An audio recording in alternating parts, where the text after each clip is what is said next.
قیامت کی پوزیشن کیا ہوگی؟ چٹیل میدان، نہ پنڈال ہوگا، نہ دیوار ہوگی، نہ درخت ہوں گے، نہ کوئی سائبان ہوگا، نہ امبریلا، کوئی چیز نہیں، کہیں کوئی سایہ نام کی چیز ہی نہیں ہوگی۔ اگر قیامت کے دن کوئی سایہ ہوگا تو صرف عرش کا سایہ ہوگا، لیکن ہر کسی کو اس سائے میں جگہ نہیں ملے گی۔ آقا کریم صلی اللہ علیہ وسلم فرماتے ہیں وہ نوجوان، وہ شخص جسے کوئی خوبصورت عورت نے گناہ کی دعوت دی اور اس شخص نے کہا انی اخاف اللہ، میں اللہ سے ڈرتا ہوں، اور اس نے اپنے آپ کو گناہ سے روک لیا، حضور فرماتے ہیں اللہ اسے عرش کے سائے میں جگہ عطا فرما دے گا۔ بچنے پر اللہ عرش کا سایہ عطا فرما رہا ہے۔ آج مسجدیں بھی بھری نظر آ رہی ہیں اور برائیوں کے اڈے بھی بھرے نظر آ رہے ہیں۔ آج عمرہ کرنے والے اور حج کرنے والوں کی تعداد بھی زیادہ نظر آ رہی ہے، اور رات کو غلط چیزیں دیکھنے والوں کی تعداد میں بھی کمی نظر نہیں آ رہی۔ بڑھ رہے ہیں، برائیوں کے اندر ڈوبتے جا رہے ہیں اور سمجھتے ہیں کہ برائیوں کے اندر ڈوب کر ہمیں کوئی فرق نہیں پڑتا۔ آئیے اب میں قرآن کی چند آیات کی روشنی میں آپ کو سمجھانے کی کوشش کروں تاکہ آپ قرآن کی روشنی میں سمجھ سکیں کہ کہیں بھی جا کر کے گناہ کرو، اللہ رب العزت جل جلالہ نے سب کے سلسلے میں ایسا نظام بنا کے رکھا ہے کہ بندہ اگر اس نظام کو دل و دماغ کے اندر محفوظ رکھ لے تو اپنے دامن کو گناہوں سے بچانے کا اس کے اندر جذبہ پیدا ہوگا۔ ایک مرتبہ درود شریف پڑھ لیں، اللہم صلی علی سیدنا و مولانا محمد معدن الجود والکرم وآلہ الکرام وابنہ الکریم وبارک وسلم صلاۃ و سلام علیک یا سیدی یا رسول اللہ صلی اللہ تعالی علیہ وسلم۔ آئیے سب سے پہلے ہم سمجھتے ہیں قرآن مقدس کی ایک آیت کو دیکھیے، وَوُضِعَ الْكِتَابُ فَتَرَى الْمُجْرِمِينَ مُشْفِقِينَ مِمَّا فِيهِ وَيَقُولُونَ يَا وَيْلَتَنَا مَا لِهَذَا الْكِتَابِ لَا يُغَادِرُ صَغِيرَةً وَلَا كَبِيرَةً إِلَّا أَحْصَاهَا وَوَجَدُوا مَا عَمِلُوا حَاضِرًا وَلَا يَظْلِمُ رَبُّكَ أَحَدًا۔ سنیے اور دل و دماغ میں اس کو بٹھائیے۔ پروردگار جل جلالہ ارشاد فرماتا ہے قیامت کے دن کیا ہوگا؟ اور نامہ اعمال رکھا جائے گا، نامہ اعمال رکھا جائے گا تو تم مجرموں کو دیکھو گے، جنہوں نے جرم کیا ہے، جنہوں نے رب کی نافرمانی کی ہے، جنہوں نے شرک کیا ہے، ان لوگوں کو تم دیکھو گے، وہ کیا کہیں گے؟ یا ویلتنا، کہیں گے ہائے خرابی، ہماری اس نوشتہ کو کیا ہوا کہ اس نے کوئی چھوٹا گناہ نہ چھوڑا نہ بڑا جسے گھیر نہ لیا ہو، کوئی چھوٹا گناہ ہو یا بڑا، ہر چیز ہمارے اعمال نامے کے اندر ریکارڈ ہو رہی ہے اور سب کو یہ اعمال نامہ گھیرے ہوئے ہے۔ اور پھر کیا ہوگا؟ وَوَجَدُوا مَا عَمِلُوا حَاضِرًا، اور اپنا سب کیا انہوں نے سامنے پایا، اور تمہارا رب کسی پر ظلم نہیں کرتا۔ سب کچھ لکھا جا رہا ہے، سب کچھ ریکارڈ ہو رہا ہے۔ ہم بھول گئے کہ قیامت کے دن ہمیں اپنے نوشتے کو پڑھنے کے بارے میں کہا جائے گا، اقرا کتابک، اپنے اعمال نامے کو پڑھ۔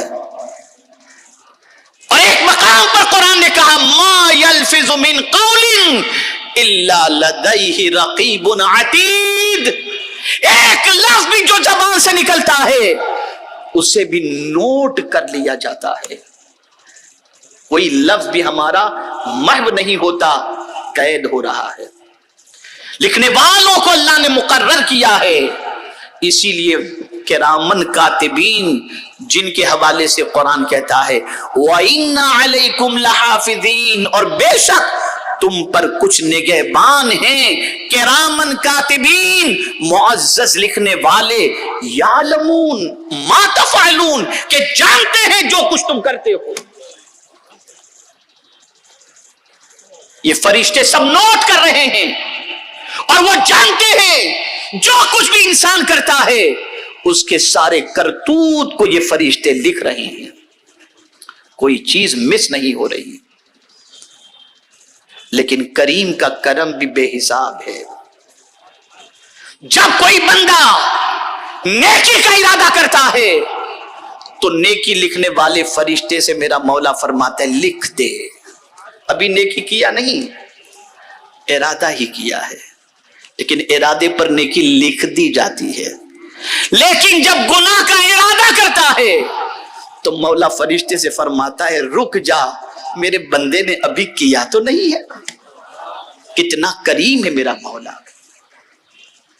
اے رسول گرامی وقار صلی اللہ تعالی علیہ وسلم کے پیارے دیوانوں، اسی طریقے سے آپ دیکھیں، یعنی کہاں چھپیں گے؟ اعمال نامے میں سب ریکارڈ ہو رہا ہے، کوئی چھوٹی بڑی چیز محو نہیں ہو رہی ہے، مس نہیں ہو رہی ہے۔ پھر دو یا فرشتے جو ہیں وہ ساری چیزوں کو لکھ رہے ہیں، جو کچھ بھی ہم جو بھی کر رہے ہیں اسے سب کو نوٹ کر رہے ہیں۔ اب آئیے تیسری چیز کی طرف چلتے ہیں۔ اليوم نختم على افواہہم وتکلمنا ایدیہم وتشہد ارجلہم بما کانوا یکسبون۔ قیامت کے دن منہ پر مہر لگا دی جائے گی، کوئی ایکسکیوز نہیں سنا جائے گا۔ آج چپ رہو، خاموش۔ تو قیامت میں کون بولے گا؟ بندے کے ہاتھ بولیں گے، بندے کے پیر گواہی دیں گے۔ جو کچھ ہاتھ اور پیر سے انسان نے گناہ کیے ہیں یہ سب کے سب بولنا اور گواہی دینا شروع کریں گے۔ میں پوچھنا چاہتا ہوں جن ہاتھوں اور پیروں سے گناہوں کی لذت اٹھاتے ہو، کل یہی خدا کے گواہ بن کر کے ہمارے خلاف گواہی دیتے نظر آئیں گے۔ یہی وجہ تو ہے کہ امیر المؤمنین سیدنا فاروق اعظم رضی اللہ المولا تبارک و تعالی عنہ روزانہ رات کو اپنی چٹائی کے نیچے سے درہ نکالتے اور اپنے پیر پر مار کر فرماتے عمر آج تو نے اپنے پیروں سے کیا کیا اور اپنے پیر پر چل کر کس راستے پر گیا۔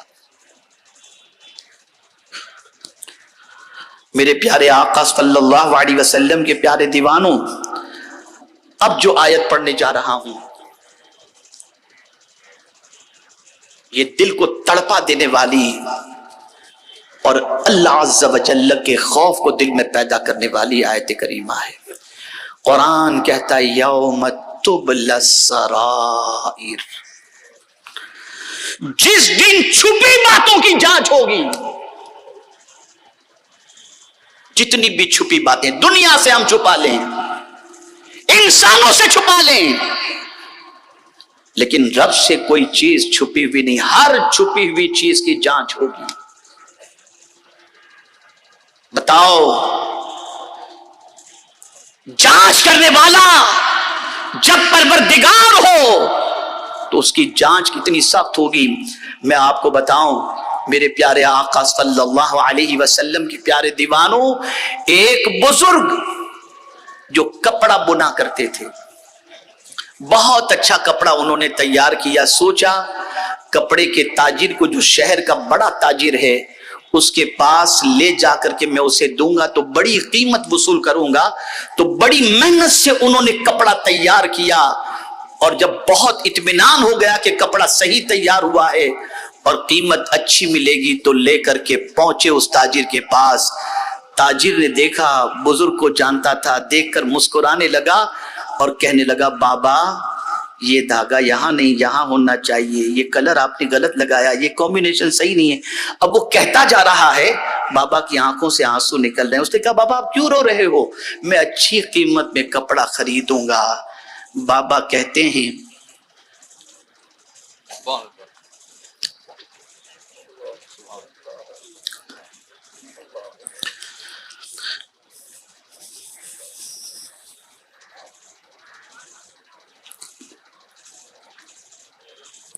میں اس لیے نہیں رو رہا کہ تو کپڑا خریدے گا یا نہیں خریدے گا، میں نے تو بڑی محنت سے کپڑا تیار کیا، لیکن تجھ جیسا جب جانچ کرنے والا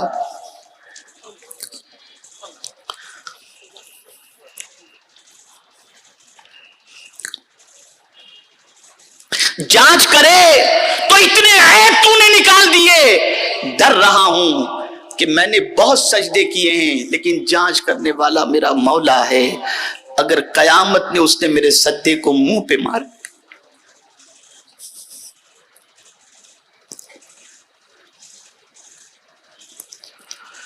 تو اے رسول اعظم صلی اللہ علیہ وسلم کے دیوانوں، ہر چھپی چیز کی جانچ ہوگی، اور قرآن کہتا ہے ان ربک لبالمرصاد۔ اے رسول گرامی وقار صلی اللہ تعالی علیہ وسلم کے دیوانوں، یاد رکھو جہاں نیکی کرنے کے عوض کے اندر اللہ بہت انعام عطا فرماتا ہے، وہیں پر گناہوں سے بچنے کے عوض کے اندر بھی اللہ بہت انعام عطا فرماتا ہے۔ قرآن کہتا ان تجتنبوا کبائر ما تنہون عنہ نکفر عنکم سیئاتکم وندخلکم مدخلا کریما۔ اگر تم گناہ کبیرہ سے بچو تو اللہ اسے چھوٹے گناہوں کا کفارہ بنا دے گا، اور اللہ فرماتا ہے وندخلکم مدخلا کریما، اور ہم عزت والے گھر میں تم کو داخل کر دیں گے۔ گناہ سے بچو، گناہ سے بچو، بہت زیادہ عبادت گزار بندہ بننا ہے تو حضور سے پوچھو یا رسول اللہ صلی اللہ علیہ وسلم میں لوگوں میں بہت زیادہ عبادت گزار بندہ بننا چاہتا ہوں، تو سرکار فرماتے اتق المحارم تکن اعبد الناس، گناہوں کو چھوڑ دے، لوگوں میں سب سے بڑا عبادت گزار بن جائے گا۔ چھوڑ دو گناہوں کو، رزق کی تنگی بھی دور ہو جائے گی، بیماریاں بھی دور ہو جائیں گی، پریشانیاں بھی دور ہو جائیں گی، اس لیے کہ جب یہ ساری چیزیں تم چھوڑو گے تو اللہ عز و جل کرم کی نظر فرمائے گا۔ اللہ اکبر۔ بڑی پیاری بات ایک صوفی کی مجھے لگی، بڑی پیاری بات ارشاد فرماتے ہیں بیٹے کبھی گناہ کو چھوٹا نہ سمجھنا، یہ سمجھنا کس بڑے کی نافرمانی کر رہا ہے، کس بڑے کی نافرمانی کر رہا ہے۔ آپ ذرا دیکھیں، سب کو خوش کرنے کی فکر ہے، کوئی ناراض نہ ہو اس کا خیال ہے۔ کبھی ہم نے اپنے رب کے بارے میں بھی سوچا؟ بدلو اپنی سوچ کو، بدلو اپنے افکار و نظریات کو۔ جب کریم نے کہہ دیا وَذَرُوا ظَاهِرَ الْإِثْمَ وَبَاطِنَهُ، ظاہری گناہ کو بھی چھوڑ دو، باطنی گناہ کو بھی چھوڑ دو۔ کیا ہے ظاہری گناہ؟ اعضاء سے گناہ کرنا بھی چھوڑ دو، اور دل سے بھی گناہ کرنا چھوڑ دو۔ دل کا گناہ حسد ہے، بغض ہے، کینہ ہے، تکبر ہے، ریا ہے، یہ سارے دل کے گناہ ہیں، اسے بھی چھوڑ دو، اور اعضاء سے بھی گناہ کرنا چھوڑ دو۔ جب تک کہ گناہ نہیں چھوٹیں گے بس یہ سمجھ لینا، طبیب اگر اچھی اچھی دوائیں اور آپ کو پیش کرے اور کہے ان چیزوں سے پرہیز کرنا، آپ یا ہم اگر شوگر کے پیشنٹ ہیں اور شوگر کی ٹیبلٹ بھی لے رہے ہیں اور ساتھ میں سویٹ بھی کھا رہے ہیں، مٹھائی بھی کھا رہے ہیں، تو یہ دوائی ہم کو اثر نہیں کرے گی۔ لیکن اگر ہم نے دوائیں کم کر دی اور پرہیز زیادہ کر دیا تو امید ہے کہ طبیعت سنبھل سکتی ہے۔ تو اگر زیادہ عبادت نہیں کر سکتے کوئی بات نہیں، کثرت سے گناہ سے بچو، مولا کرم کی نظر فرما دے گا، وہ کرم کی نظر فرما دے گا۔ گناہ سے بچو،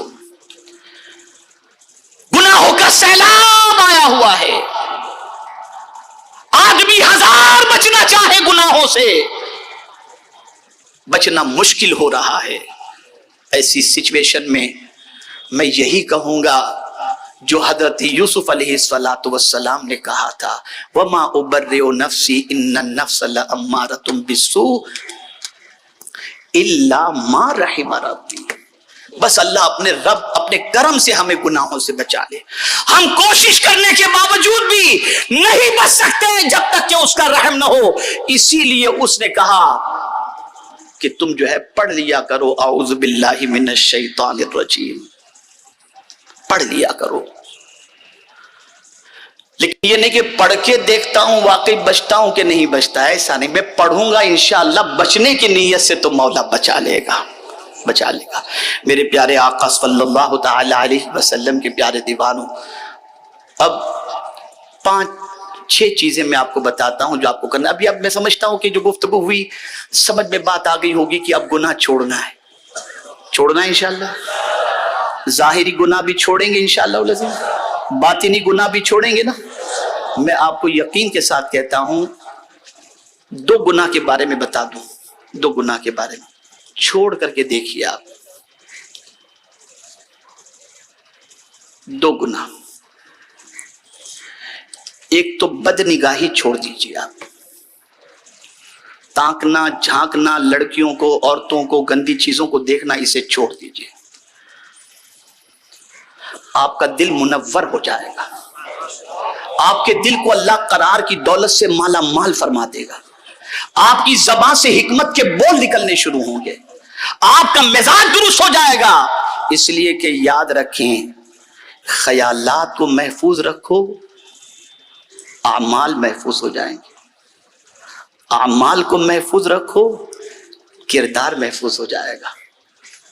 اور یاد رکھیں، اگر اپنا کردار صحیح ہو گیا تو پھر پہچان بھی اچھی ہو جائے گی انشاءاللہ. یہ خیالات ہی ہیں، جہاں دیکھا خیالات بگڑے. نظر نیچی کر لو اور کر کے دیکھو. بس یہ سوچو کہ جب نگاہ تمہاری اٹھنا چاہے تو یہ تصور کر لو تم اسے دیکھ رہے ہو، خدا تمہیں دیکھ رہا ہے. جب سیلنگ پر بائک لے کر، سیلنگ پر کار لے کر جا رہے ہو تو اسپیڈ سلو کر دیتے ہو کہ کیمرہ دیکھ رہا ہے. تو کیا تم اللہ دیکھ رہا ہے اس تصور سے گناہ نہیں چھوڑ سکتے؟ چھوڑو گناہوں کو، بچو گناہوں سے. ہم دیکھ رہے ہیں کہ نیکیاں بھی ہو رہی ہیں اور دامن پر نہ جانے کتنے گناہوں کے دھبے بھی روز لگتے نظر آتے ہیں. اب کسی کے ذہن میں یہ بات آئی، چلو ایک تو یہ گناہ سے بچنا ہے بد نگاہی سے. دوسری چیز نماز قضا کرنے سے بچو. یہ قضا نہیں ہونی چاہیے. اس لیے کہ آقا کریم صلی اللہ علیہ وسلم نے ارشاد فرمایا، جو شخص جان بوجھ کر کے نماز قضا کرے اللہ اپنا دستے امان اس سے اٹھا لیتا ہے. اب اللہ اگر دستے امان اٹھا لے تو کون ہمیں پناہ دے گا؟ اب آئیے 6 باتیں میں بتا دوں، اسے دل و دماغ میں محفوظ کر لیں. میں حضور مفکر اسلام کی بارگاہ میں معذرت چاہتا ہوں کہ گفتگو تھوڑی لمبی ہو گئی میری، تو بس یہ 6 باتیں آپ کو کیا کرنا ہے. نمبر 1، اس کو ذہن میں رکھیں، وقت کی قدر کرو. گلی کوچوں میں گھومنے گھامنے میں فالتو چیزوں میں ٹائم ضائع نہ کرو، وقت کی قدر کرو. نمبر 2، سادگی کی زندگی اختیار کرنے کی کوشش کرو. آنے والے دن پتہ نہیں کیا لے کر کے آئے. تیسری چیز، صفائی کا اہتمام. اور سادگی کی بات کرتے ہوئے میں یہ بھی عرض کر دوں، آج ہمارے یہاں نکاح اتنے مہنگے ہو گئے، شادی اتنی مہنگی ہو گئی کہ 1 کروڑ سے کم کی کوئی شادی نہیں ہو رہی ہے الا ماشاءاللہ. اگر یہ بڑی شادی کرنے والے لوگ سادگی سے شادی کریں اور سب اپنی دولت کو تعمیر ملت و امت کے پیچھے خرچ کریں تو ہر سال ہماری کئی اسکولز اور کئی کالج اور کئی ہاسپٹل تعمیر ہو سکتے ہیں. اور اگر کوئی یہ سوچے کہ کمایا میں نے، اگر میں اپنی خوشی کے پیچھے خرچ نہ کروں تو کون کرے گا؟ آئیے میں آپ کو بتاؤں، رسول اعظم صلی اللہ علیہ وسلم فرماتے ہیں، جس کسی نے صبح اس حال میں کی کہ میری امت کے کاموں کے بارے میں نہ سوچا، فلیس منا، وہ میرا ہے ہی نہیں، وہ ہے ہی نہیں. صبح کرو تو حضور کی امت کے بارے میں سوچو. تو 3 چیزیں میں نے بتائیں. چوتھی چیز، علم دین اور علم دنیا دونوں کے پیچھے محنت کرو. عشق الہی، عشق رسالت مآب صلی اللہ علیہ وسلم اور عشق قرآن مقدس کے اندر اپنی زندگی گزارو۔